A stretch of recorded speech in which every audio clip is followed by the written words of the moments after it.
My husband had the nerve to strike my face repeatedly over a trivial matter. The next morning, when he woke up and saw a massive feast on the dining table, he arrogantly said, "You finally realize your mistake." I just smiled. But when he looked out the window and saw the fleet of cars parked outside our house, my husband panicked in absolute terror. He thought I would just stay quiet, but I had prepared a very special gift for him. My husband nearly passed out when the truth hit him. Before the story begins, please let us know in the comments where you are reading this from. Don't forget to like and subscribe so this channel can grow and bring you even more captivating stories. That night felt more stifling than usual. The breeze that typically slipped through the window cracks seemed reluctant to blow, leaving the air stagnant and heavy on the lungs. In the living room, Isabella stood completely still beside the ironing board. Her hands deftly folded one of her husband's expensive dress shirts. She tried to smooth out every part of the collar and sleeves so no creases were left behind. This chore had become her mandatory nightly routine. However, the exhaustion that had piled up all day made her attention to detail slip slightly. Without realizing it, the inner tip of the collar folded slightly in the wrong direction as she placed it on top of the stack of neatly pressed clothes. Heavy footsteps approached rapidly from the front door. Peter had just gotten home from work. His face was hard. His jaw clenched tight, and his eyes radiated an exhaustion mixed with extraordinary irritation. He always brought every problem he faced at his corporate job back home, using the house as his primary dumping ground for all the pressure he felt. Peter tossed his leather briefcase carelessly onto the long sofa and walked straight toward the stack of clothes his wife had just finished. He pulled the top shirt roughly. His eyes immediately narrowed sharply when he noticed the tiny, irregular crease on the collar. Isabella, who was still holding the handle of the hot iron, turned her head slowly. She could feel a powerful wave of anger radiating from the man standing before her. Peter turned around and closed the distance between them with wide strides. Suddenly, a harsh slap landed squarely on Isabella's left cheek without the slightest warning. The sound of the slap cracked like a whip, shattering the silence of the night and echoing throughout the house. Isabella's body lurched violently to the side. Her hair fell into her face, and her collar became disheveled. A hot, stinging sensation spread rapidly across her skin. This kind of brutal behavior was not a new occurrence. Peter raised his hand far too often over trivial things that didn't go his way. A dinner that lacked seasoning, a floor that hadn't been vacuumed perfectly, or even the way Isabella responded to his words could trigger his rage. On any normal day, Isabella would immediately burst into tears, begging for forgiveness repeatedly with a trembling voice promising to fix all her mistakes. She would always bow her head in fear, feeling she deserved the punishment just to keep her marriage intact. However, tonight a massive shift occurred. Something broke permanently deep within Isabella's soul.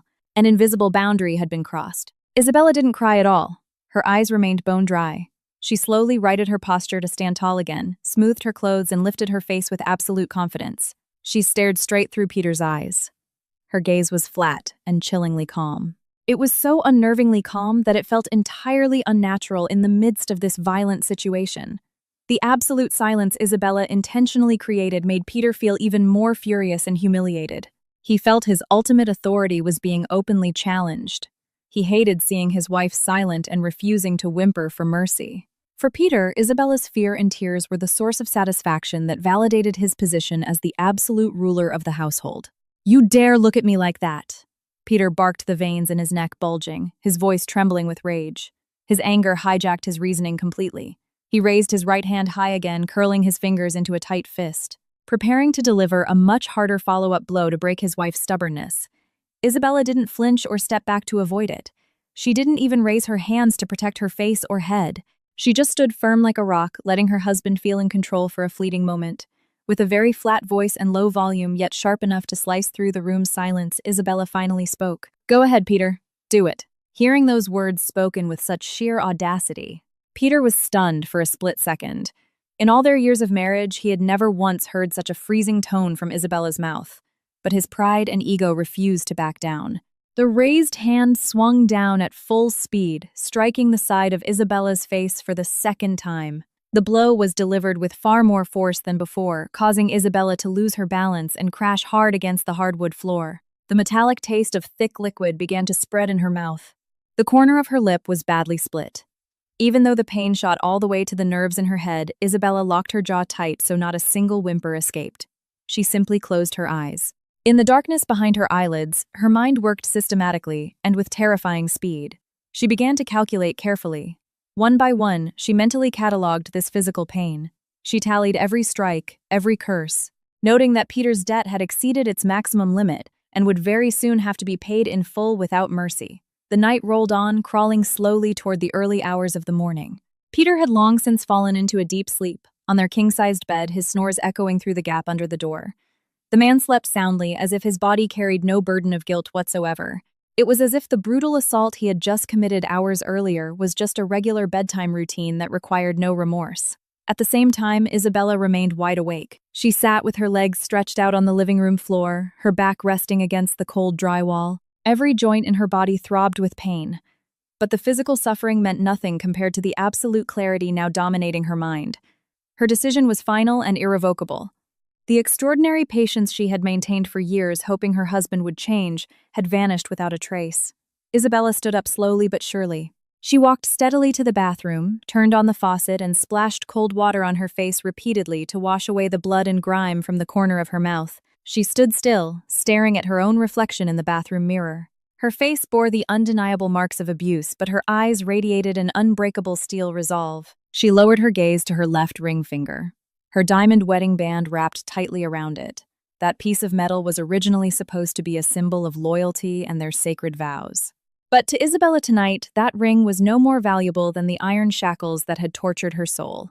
With a firm, unhesitating movement, Isabella forcefully pulled the ring off her finger. She turned and walked straight to the garbage disposal in the kitchen sink. She dropped the ring in, letting it fall freely from her grasp before flipping the switch. The loud, grinding, metallic screech echoed sharply as the ring was mangled along with useless food scraps. At the exact second that ring was destroyed, her spiritual bond and submission to Peter were permanently severed. Isabella no longer considered herself the legal wife of the cruel, ungrateful man sleeping soundly in the bedroom. The wall clock pointed exactly to 4 a.m. Isabella realized her body refused to rest. She washed her hands with soap until they were spotless, then walked over to open the double doors of her massive stainless steel refrigerator. Her hands began moving a massive amount of ingredients onto the kitchen island. She pulled out a thick, premium standing rib roast, fresh vegetables, a side of salmon, and a complete array of spices and herbs. Isabella arranged and organized the raw ingredients methodically. Once everything was ready, she walked to the knife block and pulled out the heaviest, sharpest chef's cleaver she owned. The knife had a significant weight to it and an incredibly sharp edge. Isabella's right hand began to move with extreme agility and power. She sliced the thick meat with rhythmic, measured strikes. The loud thud of the blade hitting the wooden cutting board broke the eerie silence of the house. Every slice of meat became a conduit for venting her emotions. She then minced garlic, crushed peppercorns, and heated large skillets on the gas range. Isabella cooked at a blistering pace, as if she were preparing a grand banquet for very important guests. All the repressed disgust, the piled-up vengeance, and the years of inner suffering were poured entirely into every movement of her hands as she sautéed and seared. The savory aroma of rich gravy roasting beef and sharp herbs quickly spread to every corner of the house, overpowering the chilly morning air slowly enveloping the neighborhood. By 6 a.m., her kitchen marathon was flawlessly completed. Isabella began transferring and arranging the elaborate dishes onto the dining table in an impressive formation. There was a large platter of perfectly crusted roast beef, herb-grilled salmon, creamy mashed potatoes, glazed carrots, and an array of rich side dishes covering almost the entire surface of the mahogany table. Hot steam still rose thinly from the feast. Finished serving the food, Isabella walked back to the sink to clean the large cleaver she had used relentlessly. She scrubbed and wiped both sides of the blade until it was spotless, and its surface reflected her image. She raised the knife to eye level, staring intently at her own reflection. A faint smile slowly formed on her bruised face, creating an expression that radiated high-level danger. A fitting farewell feast, Isabella whispered softly, yet laden with absolute certainty. Her voice was terrifyingly calm. The initial sign of a massive, destructive storm, about to sweep away the life of a man who always thought he was immune to any legal or moral consequences in this marriage.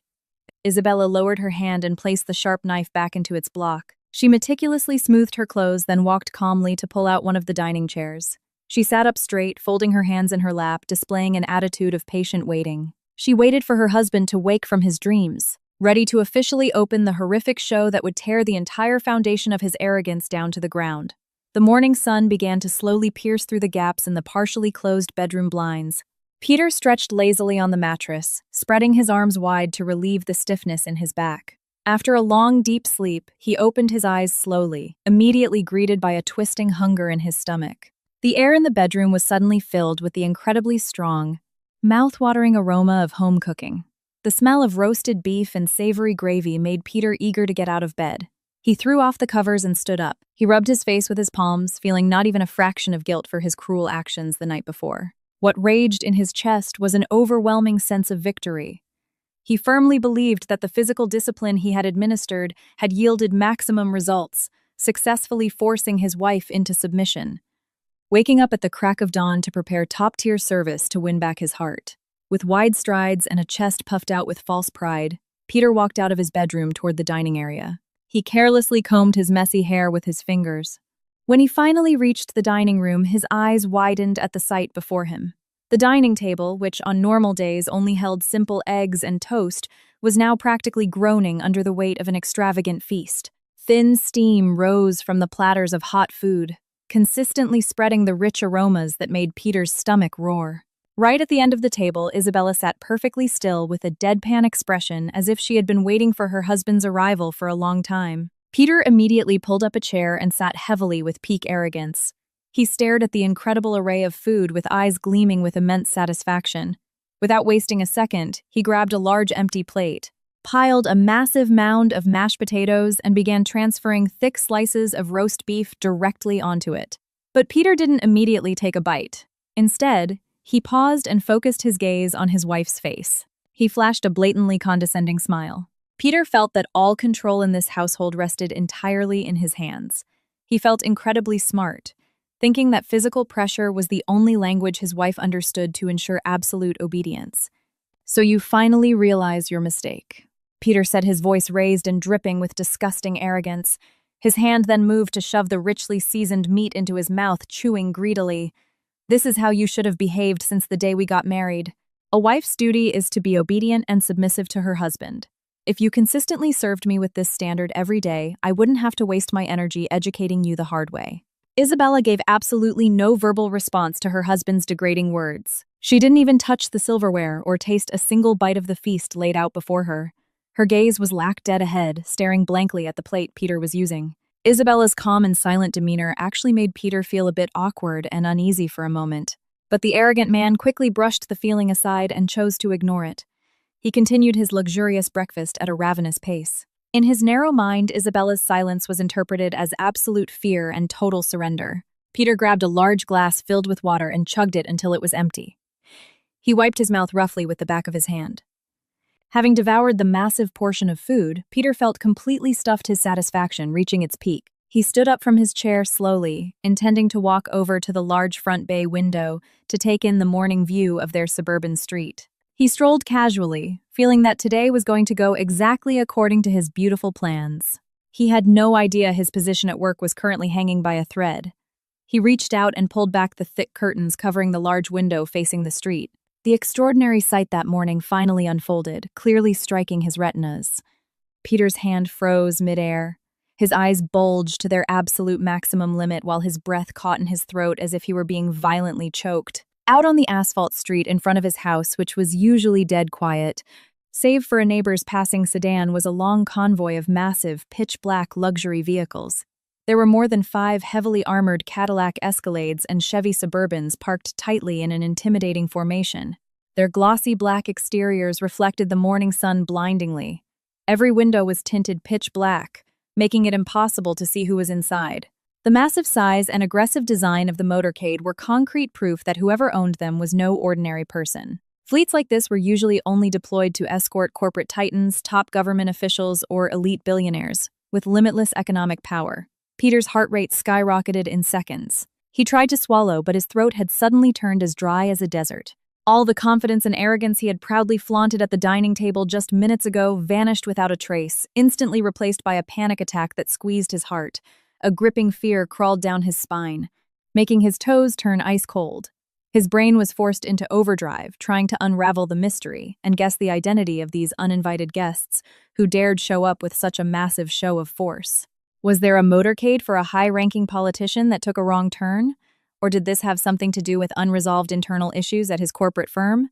Peter tried to convince himself there was no logical reason for a convoy of that scale to be looking for him. He was painfully aware of his social status as merely a mid-level manager at a mid-sized company. With whatever strength he had left, he turned his neck toward the dining room, his face as pale as a corpse.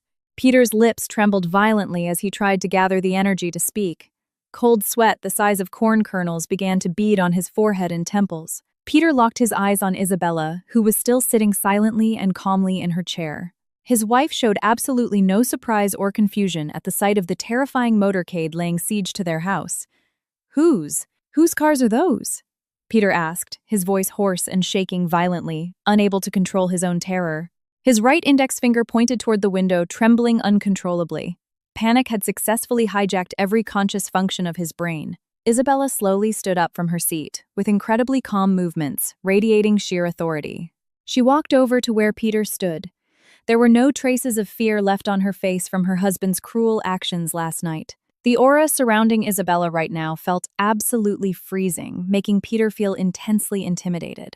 Isabella stopped right beside her husband.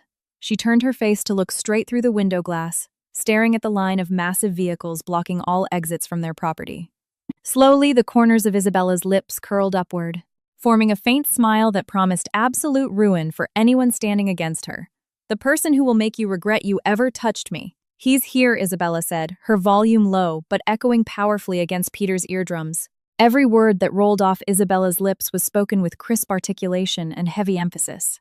They hit like a lethal curse, finally finding its exact target. Peter stumbled a step backward in shock, his back hitting the edge of a console table hard. His knees felt so weak they could barely support his own weight. He couldn't grasp the hidden meaning behind his wife's words. Who exactly was the VIP Isabella was talking about? How did a regular housewife like Isabella have access to the influential figure controlling that fleet? Hundreds of terrifying questions collided in Peter's mind, forcing him into the deepest abyss of confusion and dread. Throughout their marriage, Peter had firmly believed the lie that Isabella was an impoverished orphan with absolutely no family protection. Based on that false belief, Peter felt safe to act as tyrannically as he pleased. But at this exact second, that misleading belief was bulldozed to the ground by the terrifying reality unfolding before his eyes. Before Peter could put together the words to demand an explanation, a thunderous pounding echoed against their heavy front door. It didn't sound like a normal guest knocking. The knocks carried heavy weight, a firm rhythm, and signaled an authority that could not be denied. The sound echoed through every corner of the house, which magically felt like it was shrinking and threatening its occupant. Peter could only stand frozen in place. His motor functions seemed to experience temporary paralysis, making him unable to move an inch. His eyes were glued to the heavy wooden front door, which was still tightly shut. It was as if he were waiting for a pack of apex predators to kick it down and tear him to shreds. In stark contrast to her husband, who was paralyzed by sheer terror, Isabella walked toward the source of the knocking, with extraordinary calm. She took a moment to adjust her collar and smooth her clothes, ensuring she looked presentable and perfect to welcome her guest. The smile of satisfaction heavy with victory had not left her face. She then turned halfway, just to throw one last look at Peter, who was shivering violently in his fear. "Enjoy your payback," Isabella mouthed silently, letting Peter read her lips. After delivering her final warning, Isabella turned forward, twisted the deadbolt, and pulled the heavy door open completely. She stood tall, welcoming the guest of honor, who brought the absolute power to permanently end her husband's era of arrogance. The heavy oak front door swung open with a soft creak of the hinges. The chilly morning wind instantly rushed in, sweeping through the foyer, bringing with it an aura of tension so thick it was hard to breathe. Standing in the doorway was a tall, heavily built man with perfect posture. His face had sharp angles, radiating absolute authority and lethal threat all at once. The man wore an impeccably tailored custom suit that draped his frame, signaling a social class far above average. Behind him stood 6 massive bodyguards with expressionless faces, standing rigid, waiting for the command to destroy on behalf of their boss. Their presence instantly made the previously spacious house feel like a shrinking cage, trapping Peter in a terror he had never imagined. The tall man stepped into the house without asking for permission. Every step of his expensive leather shoes on the hardwood floor sounded heavy and full of certainty, creating echoes that felt like they were striking Peter's heart directly. Peter, still frozen near the dining table, felt the blood in his veins turn to ice. The stranger, who had just walked in, had eyes as sharp as an eagle's. He swept his gaze across the room with condescension before locking eyes directly onto Isabella. The man's initially rigid and cold expression suddenly faltered slightly. It was replaced by a look of deep pain and immense fury when he clearly saw the condition of Isabella's face. The man stopped right in front of her. He slowly raised his right hand, intending to touch the corner of Isabella's lip, which still bore the split and swelling from last night's brutal strike. But before his hand touched the wound, the man clenched his fingers into a fist so tight his knuckles turned white as if he were holding back the urge to demolish everything around him. His jaw locked, veins popping in his neck as he suppressed the explosion of emotion. He took a deep breath, trying to stabilize, a voice choked with rage. "I told you to come home a long time ago, yet you stubbornly stayed in this dump just to be treated like trash," the man said, his deep baritone voice vibrating heavily. Isabella only offered a faint smile, a smile so calm yet implying so much. She shook her head slowly, signaling that her era of suffering was truly over today. The brief, heavily implied conversation between the two people in front of him made Peter's brain operate in slow motion. He didn't understand what was happening at all. Who was this titan of a man, and why was he speaking with such an intimate, protective tone to his wife? The panic that had been squeezing his stomach now morphed into disorienting confusion. Peter tried to swallow, gathering whatever fake bravado he normally used to oppress those weaker than him. "Who the hell are you people? How dare you trespass in my house?" Peter shouted, his hoarse voice forced to be loud. His body was trembling violently, but he tried to square his shoulders to look like he held authority in his own domain. Hearing the shout, the broad-shouldered man turned around very slowly, directing his entirely lethal focus straight at Peter. His eyes no longer showed pain but pure, unadulterated ruthlessness ready to rip its prey apart. This man was Harrison, the ultimate CEO and apex predator of one of the largest corporate conglomerates in the country. And more importantly, he was the biological older brother of the woman Peter had just battered. Harrison didn't utter a single word in response. He merely gave a small gesture with his index finger. In less than 2 seconds, 2 massive bodyguards who had been standing by the door lunged forward, tackling Peter. Their speed and power were no match for Peter, who had absolutely zero martial arts skills. One guard kicked the back of Peter's knees hard, causing him to lose his balance and crash to his knees, slamming into the hardwood floor with a sickening thud. The other guard clamped down hard on Peter's shoulders, pinning him down so he couldn't get back up. A sharp pain shot from his knees up to his lower back, making Peter wince and shed tears of pure terror. Harrison took slow steps forward, approaching Peter, who was now at the absolute lowest position beneath his expensive shoes. "You dare ruin my little sister's face, and you still have the nerve to ask who we are." Harrison's voice boomed through every corner of the room, carrying the weight of a threat that crushed whatever sanity Peter had left. Peter's eyes bugged out. His throat felt choked, as if invisible hands were strangling his windpipe. He turned his head jerkily to look at Isabella, who was still standing elegantly where she had been. Sister Peter gasped, feeling the world flip his entire reality upside down. For years, he had lived with the idiotic assumption that his wife was a weak, poor woman with no relatives, someone he could treat however he pleased. The reality that his wife was the flesh and blood of the immensely powerful billionaire standing before him was the most horrifying nightmare he could never have imagined. Without giving Peter a chance to process his shock, Harrison raised his left hand and accepted a thick manila folder from the guard behind him. Harrison violently threw the folder full of documents right at Peter's chest. The folder burst open upon impact, scattering the officially stamped papers across the floor right in front of Peter's knees. With trembling hands and rapid breaths, Peter tried to read the sentences printed on the legal documents. His eyes scanned every paragraph as his panic skyrocketed. These weren't ordinary papers. They were official legal documents proving the hostile takeover and forced transfer of every single asset Peter owned, starting from the deed to the very house he was sitting in, the titles to his cars right down to the aggressive buyout of the majority shares of the mid-sized corporation Peter currently worked for. Harrison had bought everything overnight just to completely obliterate the source of Peter's arrogance at its roots. Everything Peter bragged about, all the material wealth that formed the basis of his arrogant attitude, had been stripped away without leaving him a single dime. Peter was now a nobody. He had been turned into the most worthless creature in the blink of an eye. The air in the room felt incredibly heavy and oppressive, making it hard for Peter to take a deep breath. His eyes were still glued to the legal documents scattered on the floor. His mind violently rejected the information he had just read. His logic scrambled for excuses, trying to believe this was all just a bluff or a cruel prank designed to scare him. Peter convinced himself it was impossible for the company he had worked at for over a decade to change hands overnight. He tried to look up, glancing wildly between Harrison and Isabella with eyes full of absolute despair. His mouth opened and closed several times without producing a sound like a fish tossed onto dry land. He wanted to scream to deny the validity of the documents, but the fear strangling his vocal cords was too strong. This can't be real. You forged all these papers. My CEO would never sell the company to you. Peter's voice finally came out as a pathetic, hoarse whisper. He tried to offer one last line of defense with words that had absolutely zero backing. The very second he finished his denial, the smartphone in his pocket rang piercingly loud. The ringtone felt intrusive and jarring amidst the suffocating silence. Peter flinched. His hand frantically dug into his pocket, pulling out the sleek device. When the screen lit up, the name of his company's CEO flashed clearly. A sliver of false hope sparked in Peter's chest. He thought his boss was calling to give him an important assignment, or to tell him the company was fine, which would prove all of Harrison's threats were pure bullshit. With a wildly shaking index finger, Peter swiped the green button and pressed the phone to his ear. "Hello, sir. What do you need me for so early in the morning?"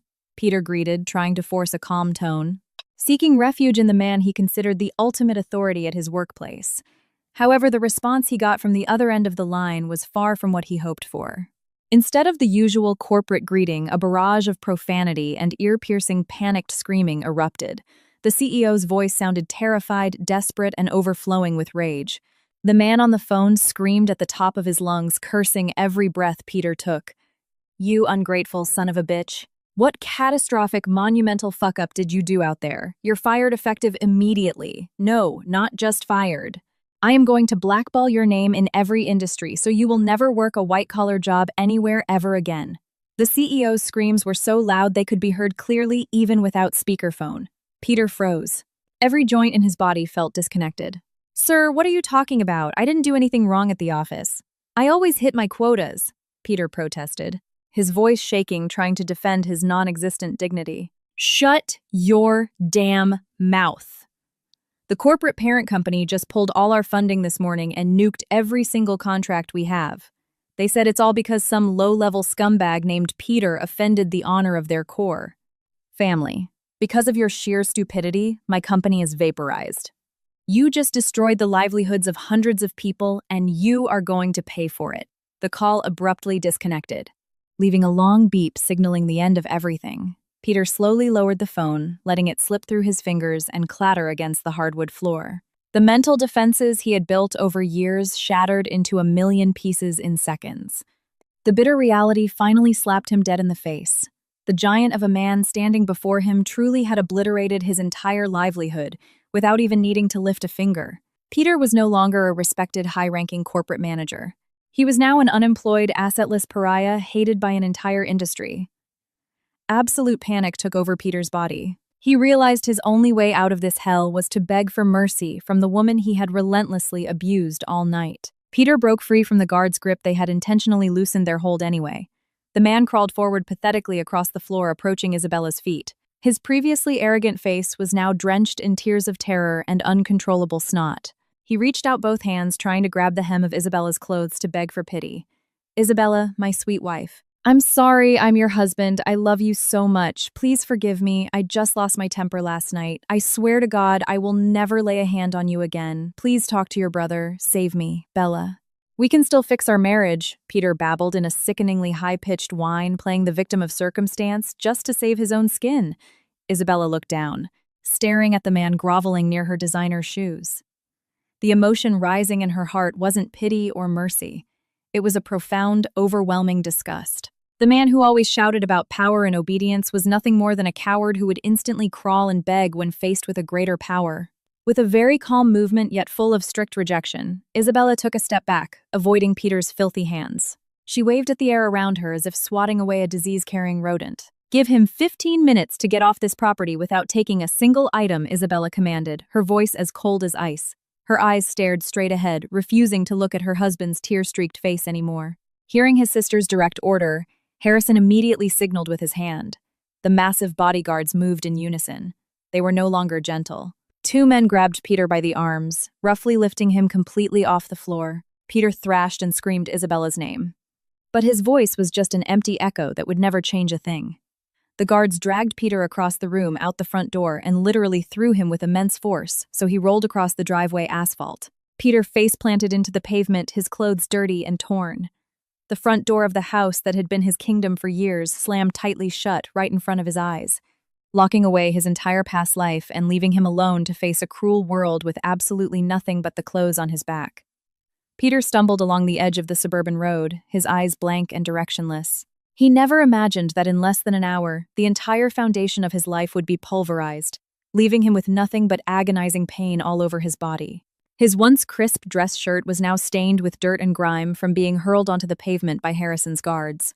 He felt as though every passing driver was staring at him with mockery and disgust, even though they were just strangers minding their own business. The hunger that had momentarily been suppressed by Isabella's extravagant breakfast now returned to claw at his stomach with a vengeance, accompanied by a thirst that choked his throat.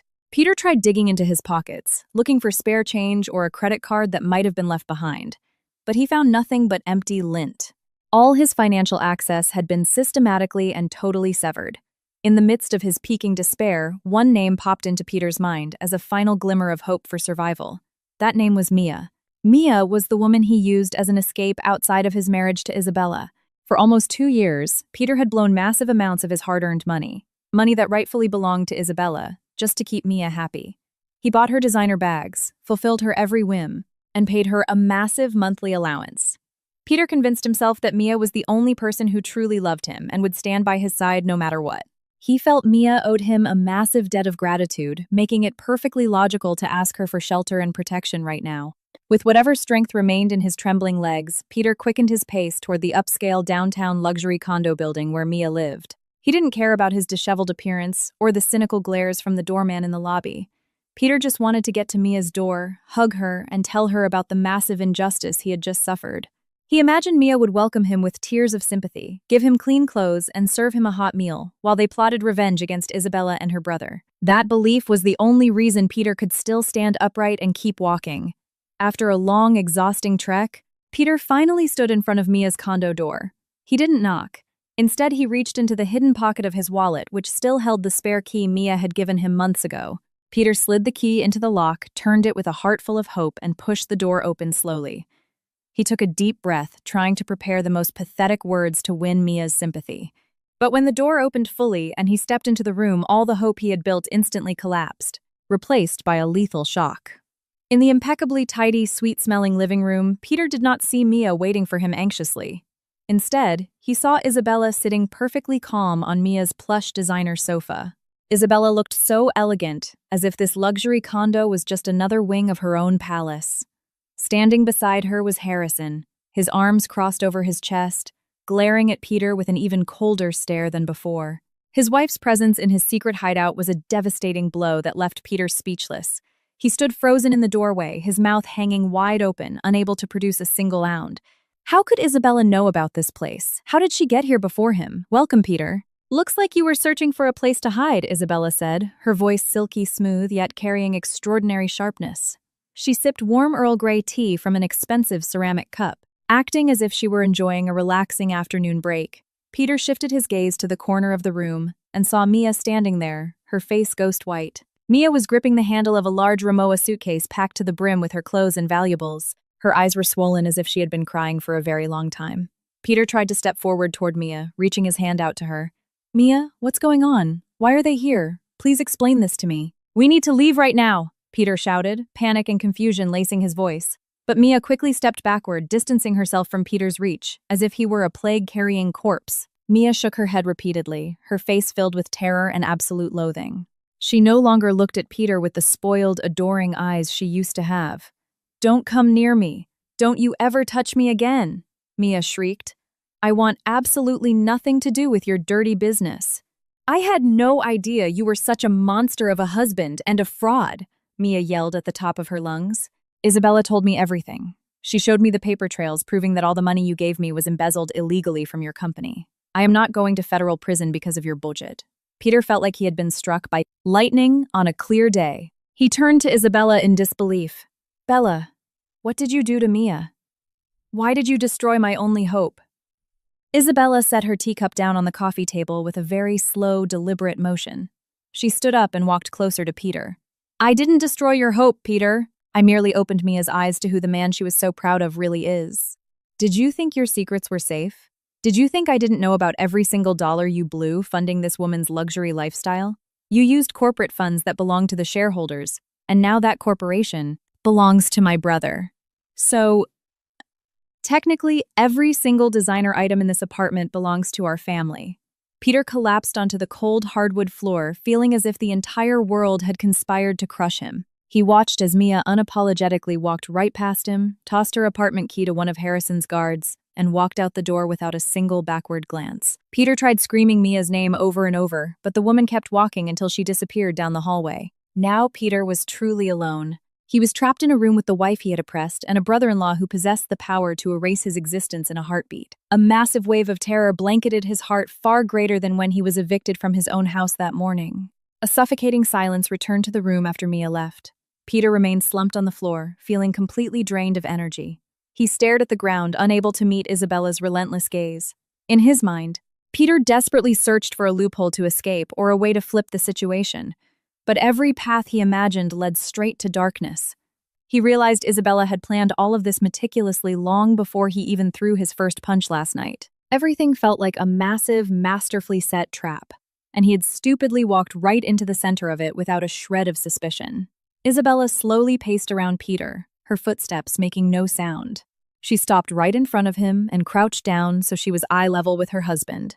She took a deep breath and began speaking in a terrifyingly calm tone that carried crushing pressure. Every word felt like a sledgehammer to Peter's consciousness. You know, Peter, I've known about your corporate embezzlement for a long time. I have every single record of the illicit wire transfers you made to fund your high-roller lifestyle and your little mistress. You thought I was just a dumb, submissive housewife, spending all day in the kitchen. I was the one quietly feeding that information to internal auditors through third parties, Isabella said, a faint smirk appearing. Peter snapped his head up, his eyes bulging. So, all those massive investment losses I suffered over the last year, that was you. You made me lose my secret offshore accounts. Isabella nodded slowly, without a hint of hesitation. Exactly. I orchestrated it so my trusted associates would approach you with shady, high-yield investment schemes that looked too good to pass up. You, being the greedy fool you are, swallowed the bait without doing any due diligence. The embezzled corporate money went straight into a black hole I created. And now not only is the money gone, but you owe a massive debt to some very unfriendly people. Peter felt his heart stop. He remembered the massive, off-the-books loans he took from private lenders to cover his investment margins. Those lenders were known mafia-affiliated loan sharks who never recognized the word mercy when collecting debts. He had felt safe because he still had his corporate salary and his home equity. But now all of that was gone. He had absolutely nothing to pay them with. The terrifying faces of the heavily tattooed loan sharks flashed in his mind, making his entire body shake violently. Bella, please. Help me pay off these sharks. I'll do anything for you. I'll be your servant. I'll disappear from your life forever. Just don't let them catch me. You know who they are, Bella. They'll kill me, Peter whimpered, his voice barely a squeak. He had completely lost every shred of dignity. Isabella stood up and smoothed her pristine outfit. She looked down at Peter with an ice-cold stare, as if looking at a pile of useless garbage. You only feel fear now. Where was all this cowardice when you were repeatedly smashing my face last night? Where was your arrogance when you were screaming at me over a wrinkled collar? You feel so incredibly powerful when facing a defenseless woman. But now you whimper like a coward in front of the people holding the leash on your life. Harrison stepped forward and handed a smartphone to Isabella. She took it and pressed the speakerphone button. Within seconds, a rough, gravelly voice echoed from the other end of the line. The voice dripped with a very real threat that made the hair on the back of Peter's neck stand up. Hello, Miss Isabella. Is our guy with you right now? We've run out of patience, waiting for his past due payments. My boys are already in the lobby of the building, just waiting for your green light to come up and collect him, the man on the phone said. Isabella looked at Peter, who was turning pale as a ghost. Cold sweat poured down his forehead. He shook his head frantically, begging her not to hand him over, but Isabella just stared at him blankly. She brought the phone closer to her mouth. He's right here. You can do whatever you deem necessary to collect what belongs to you. I no longer have any ties to this man. He is not my husband. He is not my family. He is just a stranger trespassing in my brother's property, Isabella answered firmly, without a single note of hesitation. Peter screamed hysterically and tried to lunge forward to grab Isabella, but Harrison's two guards expertly slammed his shoulders back onto the floor. Isabella hung up the phone and handed it back to Harrison. She walked toward the door with confident strides. Before leaving, she paused without looking back. "Enjoy your hard times, Peter. This is the price you pay for every tear and every ounce of pain you ever caused me. Don't ever expect a miracle to come save you," Isabella said, her voice serene but utterly lethal. Isabella and Harrison stepped out of the condo, followed by their guards. They shut the door tightly, leaving Peter alone in a suffocating silence. Not long after, heavy footsteps echoed rapidly down the hallway. The sound of the front door being violently kicked open blasted through the condo. Peter could only curl into a ball in the corner, covering his ears and squeezing his eyes shut, as several massive men with terrifying faces stormed into the room. Peter's life, once filled with luxury and arrogance, had truly transformed into a bottomless hell, exactly as Isabella had masterfully engineered. The following days dragged on like an endless reel of torture for Peter. The brutal beating he received from the loan sharks inside Mia's condo left him in agonizing pain that shot relentlessly through his entire body. The mobsters didn't end his life. Instead, they intentionally kept him alive in agony, so he could feel his destruction slowly, second by second. After beating him to a pulp, the debt collectors stripped him of any remaining valuables. They ripped the Rolex off his wrist, stole his expensive leather Oxfords, and even tore the designer jacket off his back. Once they were satisfied, they threw him out onto the unforgiving asphalt of the city streets, leaving him like a pile of discarded trash. Now Peter was forced to wander the city concrete completely barefoot. His feet, accustomed to expensive shoes, were severely blistered by the scorching afternoon pavement and pierced by sharp debris at night. Severe hunger gnawed at his stomach mercilessly, growling loudly and embarrassingly in crowded areas. His stomach cramped violently, begging for decent food. After days of surviving by drinking filthy tap water from public park restrooms, his energy plummeted drastically. His vision frequently blurred and blacked out.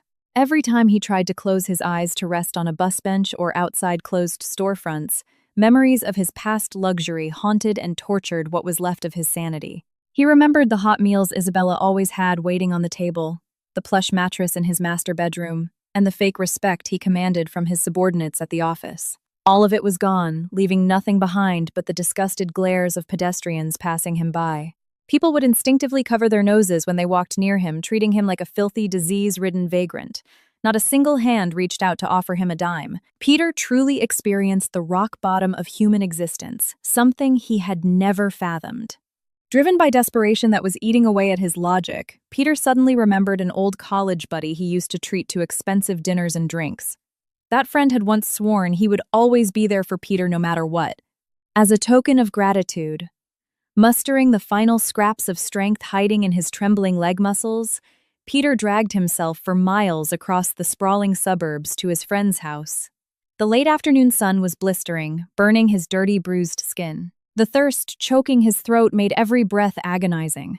When he finally reached the iron gates of his friend's suburban driveway, Peter gripped the bars tightly to keep himself from collapsing. He yelled with his pathetic, raspy voice, calling his friend's name over and over, ignoring the strange looks from the neighbors.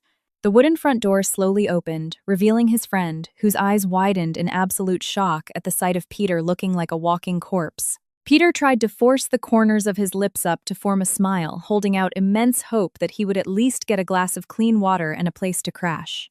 But Peter's weak smile instantly vanished when he saw his friend's face turn ghost white with sheer terror. His buddy quickly took a step back and gripped the inside door handle, looking as if he were ready to slam the door shut to protect himself from whatever danger Peter brought. Confused, Peter pressed his body against the gate. "Help me, man. Just let me lay low here tonight. My whole body is broken. I haven't eaten in days, and I really need your help," Peter pleaded. His voice pathetic as his weak hands reached through the iron bars. "Get the hell away from here, Peter. Don't you ever come to my house again.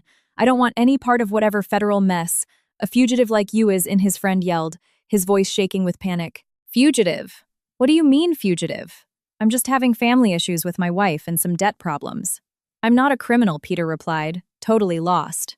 "Stop playing dumb. It's all over the news.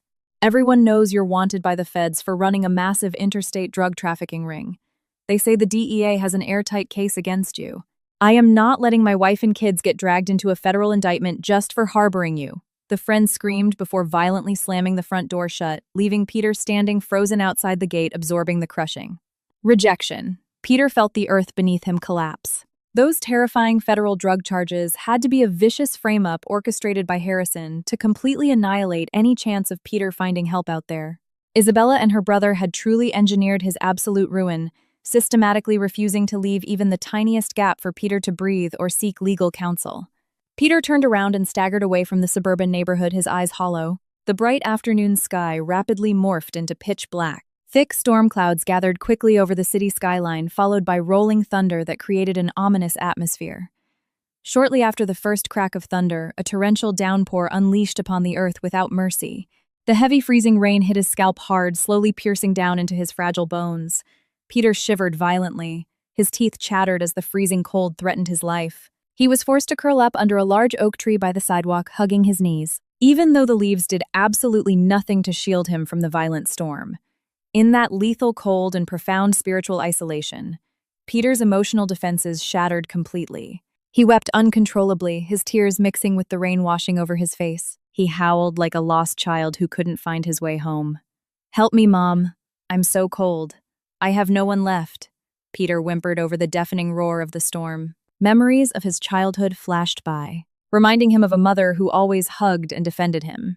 But she had passed away long ago, and there was no divine intervention coming from the heavens to save him from the wrath of the people he had abused. Pushed by physical pain that exceeded normal human endurance and a sanity heavily eroded by despair, Peter forced his body to stand up. He dragged his feet through the storm, aiming for the only place he knew was the epicenter of his current agony. He gathered the last remnants of his mind to walk toward Isabella's family's massive estate. He didn't know where he found the strength to walk that far in a severe thunderstorm, but his absolute despair seemed to have completely stripped him of his pride. In his head, he planned to drop to his knees in the mud, kiss Isabella's feet through his tears, and beg for her to just end his life that night rather than forcing him to endure this insane, uncertain torture. After walking for hours through the brutal weather, Peter finally arrived, panting heavily, in front of the colossal wrought iron gates guarding his wife's family estate. The perimeter walls towered high, wrapped in solid stone that screamed limitless power. Peter let his body fall, his knees slamming onto the hard asphalt right in front of the heavy iron gates. He tilted his head up to the sky, letting the rain wash the dried blood and grime off his face. "Isabella. Come out here, Isabella. Forgive me, I'm begging you. Just kill me right now if it satisfies you. I can't live like this anymore," Peter screamed with every ounce of vocal strength he had left. His screams were heart-wrenching, full of regret. But his voice was drowned out by the howling wind and deafening rain. Peter kept screaming his wife's name until his throat was raw and bleeding. But the giant steel gates remained tightly shut. Not a single security guard walked out to chase him away. It was as if his arrival had been predicted, anticipated, and intentionally ignored as part of the final act. Suddenly, just as Peter dropped his head to the ground because he had lost his voice entirely, a loud mechanical hum echoed from the top of the perimeter wall. A blindingly bright light suddenly pierced through the heavy rain, pointing directly at the asphalt where Peter was kneeling. Peter snapped his head up in utter confusion. He raised a hand to shield his eyes from the massive spotlight burning his retinas. But instead of seeing Isabella walking out the gates to grant him heroic forgiveness, Peter was treated to a masterpiece of vengeance that made his heart stop dead. A massive LED screen mounted high on the gates had been switched on. It was preparing to broadcast a brand new nightmare far more terrifying than starvation or street beatings. The brilliantly lit screen began playing crystal clear video footage. Slicing through the dark, rainy night, Peter squinted his burning eyes, trying to recognize the setting on the screen. His heart hammered wildly against his ribs when he realized the room shown was his own former living room. The video was recorded from a hidden top-down angle. It proved that a hidden camera had been installed without his knowledge the entire time. Peter swallowed hard. His body tensed, waiting for whatever horrific scene was about to play. Within seconds, the video clearly showed the events of his last night at home. There was Peter in his work clothes, standing with a face full of rage, screaming at Isabella, who sat cowering on the floor.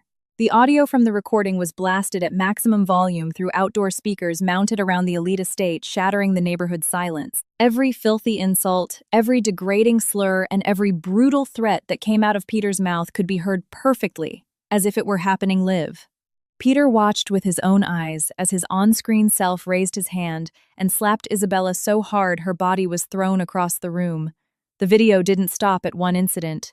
The giant screen played a relentless compilation of physical abuse and mental torture Peter had inflicted upon Isabella throughout their years of marriage. "Stop! Turn it off! Please turn it off!" Peter screamed with a pathetic, croaking voice. His hands grasped at the air. Trying to reach the screen mounted far beyond his reach, Peter covered his face with his hands, feeling utterly disgusted watching his own monstrous acts broadcast like a drive-in movie. But the psychological torture hadn't reached its peak. Suddenly, the giant screen split in two. The left side continued looping the undeniable evidence of his physical abuse. The right side transitioned into a live stream dashboard from multiple social media platforms: Facebook, Instagram, and X. Thousands of comments were scrolling at lightning speed on the right side of the screen. Peter squinted and recognized usernames he knew perfectly well. There were members of his extended family, former colleagues from his old firm, business partners he frequently dealt with, and distant acquaintances who always viewed Peter as a model, God-fearing husband.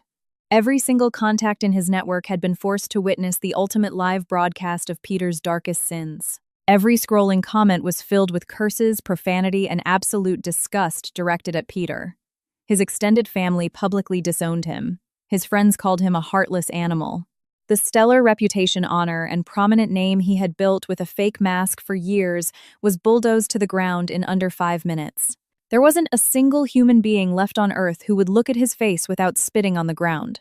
Peter was socially executed, killed without a weapon, using nothing but the reflection of his own evil deeds. "No, you can't do this to me. This is a violation of my rights, Isabella. You're a demon. You destroyed my entire life," Peter howled, thrashing and violently slamming his bloody fists into the asphalt. His sanity was unraveling thread by thread. He realized he could never rebuild a life now that his true rotten face had been exposed to the entire city.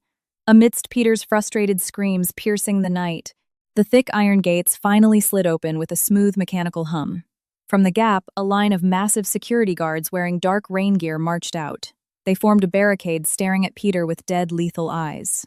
Behind the guards stepped the head of Harrison's security detail. The man stood tall, holding a bullhorn. He looked down at Peter with supreme condescension. "Quite the spectacular show, wouldn't you agree, mister?" Peter, the head of security, said through the bullhorn. His tone was flat, but every word stabbed right into Peter's gut. "The madam sends her final regards. She expresses her deepest gratitude because you provided the perfect broadcast material for everyone you know to see. Oh, and one more thing," the security chief added. "We also sent the unedited high-resolution files of this footage to the authorities authorized to lock your filthy body in a cage." Peter stopped pounding the asphalt. His ears suddenly picked up a sound he absolutely did not want to hear. From the distance, cutting through the fading rain, came the wail of police sirens approaching fast. The sirens grew louder and multiplied, indicating it wasn't just one cruiser. Red and blue strobe lights cut through the night fog, sweeping over the empty street until several local police cruisers slammed on their brakes, surrounding Peter right in front of the gates. Multiple uniformed officers sprang from their vehicles. Without wasting time asking questions, 2 cops tackled Peter against the hood of a cruiser, violently twisting his arms behind his back and snapping cold steel handcuffs around his wrists. Peter groaned in pain, trying to resist with whatever strength he had. "Let me go, I'm innocent. My wife set me up. She planned all this. You need to arrest her, not me." Peter screamed, tears of sheer panic streaming down his face. He couldn't stop spouting nonsensical denials to defend himself. One officer pressed Peter's face hard against the wet metal of the cruiser to make him stop thrashing. "Shut your mouth. You have the right to remain silent. We got a domestic violence report backed by airtight video evidence. Not to mention a federal warrant for wire fraud and corporate embezzlement at your old firm. You are out of options tonight, buddy." A few curious neighbors from the upscale community had gathered nearby, holding up their smartphones to record the arrest of the man whose face had just gone viral on the live stream. Insults and curses were hurled by the crowd watching the humiliating spectacle. Camera flashes slapped Peter's face over and over, immortalizing the total destruction of a man who used to worship himself. The officers roughly dragged Peter and shoved him into the back of the caged squad car. The heavy metal door slammed shut, marking the end of Peter's freedom in the outside world and the beginning of a long penance he would suffer behind the cold concrete of a prison cell. The squad car drove off into the night, taking Peter away in disgrace, broken without a single ounce of dignity left to his name. The main courtroom of the State Superior Court felt incredibly frigid. It was as if the AC had been cranked up intentionally to freeze whatever scraps of arrogance Peter still harbored. The heavy, oak-paneled walls surrounding the room stood imposing, creating an intimidating, claustrophobic atmosphere. Peter sat at the defendant's table, trembling constantly. His face was gaunt, his cheekbones jutting out, and deep, dark circles bruised his eyes from the severe lack of sleep in county lockup. The oversized, short-sleeved orange jumpsuit swallowed his frame, proving how much weight he had rapidly lost. He kept his head bowed, unable to meet the glaring, judgmental eyes of the gallery packed behind him. Right across the aisle at the plaintiff's table, Isabella sat with flawless posture and regal authority. She wore a tailored, high-end designer pantsuit that exuded power and grace.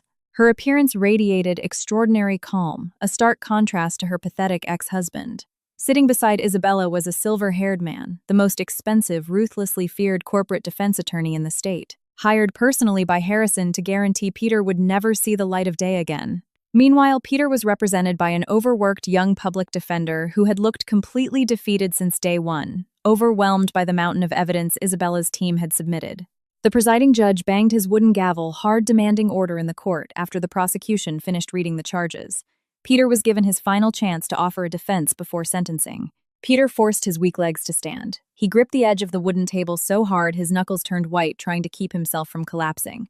With a hoarse, raspy voice dripping with crocodile tears, Peter spun a new web of lies, begging the judge for mercy. "Your Honor, I beg for your leniency. I admit, I raised my hand to my wife. But it didn't happen in a vacuum, Your Honor. I was provoked. She was a disobedient wife who neglected her household duties and was secretly plotting my ruin with another man. I'm just a normal, hardworking husband who came home exhausted and lost control because I was constantly pushed over the edge. She orchestrated that corporate fraud to frame me, Peter." Pleaded in a forced, high-pitched whine. He tried to twist the facts, painting himself as the victim of a malicious conspiracy. Hearing this absurd fiction, Isabella's high-priced attorney didn't even look surprised. The older man stood up smoothly, adjusted his glasses, and glared sharply at Peter before turning his attention to the judge's bench. He walked forward holding a small flash drive. "Objection, Your Honor. What the defendant just stated is a blatant, shameful perjury, lacking a shred of evidentiary support. The defendant is attempting to hide behind false accusations to cover up his deeply ingrained brutality. The prosecution requests permission to exhibit a fraction of the verified security footage to directly impeach the defendant's fabricated testimony," the attorney stated in an authoritative, undeniable tone. Following the judge's nod of approval, a large monitor on the courtroom wall lit up. Crystal clear video played for everyone in the room. The footage showed the night before Peter was evicted. It clearly showed Isabella quietly folding laundry without saying a word. Then, Peter stormed in with a furious expression, yanked the neatly folded shirt, and immediately slapped Isabella with full force, sending her crashing into the hardwood floor. Subsequent blows rained down relentlessly, accompanied by Peter's vile cursing over a slightly wrinkled collar. The video played uninterrupted for several minutes, projecting raw terror throughout the courtroom. The attorney paused the footage and turned back to the judge. "This audiovisual evidence proves the defendant viciously assaulted his wife over folded laundry. There was no provocation. There was no prior argument. It is purely unadulterated brutality and a desire to harm a weaker individual. This evidence, compounded by the irrefutable paper trail of his corporate embezzlement, is more than sufficient to warrant the maximum allowable sentence." The judge let out a long sigh and began reading the final verdict with a booming voice. All elements of the crimes charged against Peter had been proven beyond a reasonable doubt. The judge sentenced Peter to the maximum possible time in a maximum security state penitentiary without the possibility of parole and ordered him to pay a staggering amount of financial restitution, a debt that guaranteed Peter would live in absolute poverty for the rest of his natural life. Hearing the strike of the gavel closing the trial, Peter's mind snapped completely. He screamed hysterically like a wounded wild animal. In insane desperation, Peter vaulted over the defense table, lunging toward Isabella. But before his fingers could even brush her blazer, 3 heavily built bailiffs tackled him mid-air, slamming him violently onto the courtroom floor. The sickening crack of a fracturing rib echoed in the room. Peter was dragged out of the courtroom like a sack of garbage, followed by Isabella's cold stare ensuring that justice had been flawlessly executed. The atmosphere inside the maximum security penitentiary was bleak, suffocating, and reeked of rusting iron mixed with sweat. Sunlight barely penetrated the tiny grated windows set high up in the thick concrete walls. Peter sat, curled up, hugging his knees in the darkest corner of his cramped cell. The concrete floor beneath him was freezing, and damp leaching away whatever warmth was left in his emaciated body. In that tiny box, he shared a cell with 5 other inmates, men who were massive, savage, and deeply feared. His past life of luxuriant food and absolute corporate power now felt like a fever dream he could never touch again. As a fresh inmate, convicted of beating a woman and white-collar fraud, Peter was instantly shoved to the very bottom of the prison food chain. He had no protection, no commissary money to bribe anyone, and zero physical strength to defend himself. Every day was a battle for survival, against inmates who used him to relieve their boredom. The broken rib he suffered in the courtroom had not healed properly, yet he was forced into brutal manual labor. His meal trays were constantly stolen, forcing him to endure agonizing hunger through the night. A heavy-set inmate covered in terrifying gang tattoos walked up to Peter holding a filthy, soaking wet mop head. The man threw the mop directly at Peter's face, the dirty water soaking into his orange jumpsuit. Peter flinched, staring at the man with a violently trembling body. Fear instantly paralyzed his vocal cords. "Scrub this floor right now until I can eat off it, or you're gonna find out exactly how bad today can get for you," the tattooed man barked with a gravelly, threatening voice. He then raised his heavy boot and kicked Peter hard in the shin, delivering a painful warning that made Peter whimper in agony. "Yes, sir. I'll clean it right now," Peter stammered, his voice shaking. Tears of absolute regret fell down his cheeks as he bent down to grab the filthy mop, scrubbing the cell floor on his hands and knees in a pathetic display of submission. With every trembling wipe, the memory of how he used to casually bark orders at Isabella tortured his soul. This was his ultimate punishment. An endless loop of suffering that was the exact fitting price for the cruelty he had sowed. The trumpet of his freedom had been silenced, leaving him in an iron cage built of his own sins. On the other side of the city at that exact moment, the atmosphere was a stark contrast to Peter's living hell. The morning breeze blew crisply, bringing fresh air that gently caressed the skin.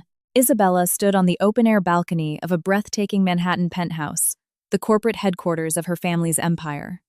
The room behind her was decorated with true, elegant luxury, far from anything gaudy or ostentatious. Isabella held a delicate ceramic cup of artisanal Earl Grey tea, the hot steam carrying a calming aroma. The bruises and swelling on her face were completely gone, leaving no trace behind. Her presence now radiated the absolute power of a corporate queen who had successfully risen from the ashes of destruction. Harrison stepped out onto the balcony, walking calmly toward his sister. He stood beside her, looking out over the sprawling city skyline from the incredible height. Harrison crossed his arms, observing his sister's face, which looked significantly brighter and more alive than it had in years. The crushing weight that had pressed down on Isabella's shoulders was entirely gone. The legal proceedings are fully wrapped up. He's been placed in the hardest block in max security. We've also ensured his outside debts will be waiting to greet him if he ever figures out a way out, Harrison said, his voice full of care breaking the morning silence. Everything played out exactly according to your master plan. How do you feel now? Isabella slowly raised her ceramic cup, took a delicate sip of the warm tea and lowered it. She stared straight out at the horizon in the east, where the sun was rising, casting a golden glow that warmed the city. A faint, peaceful, and profoundly relieved smile perfectly curved on her lips. "I can finally breathe, Harry." "The pain is gone," Isabella said, her voice serene but backed by unshakable conviction. "Justice was truly served today. Now it's time I take the wheel of my own life." The sun continued to climb, illuminating Isabella's new path toward a future entirely under her control, leaving her dark past buried forever alongside the screams of regret echoing in a dark prison cell.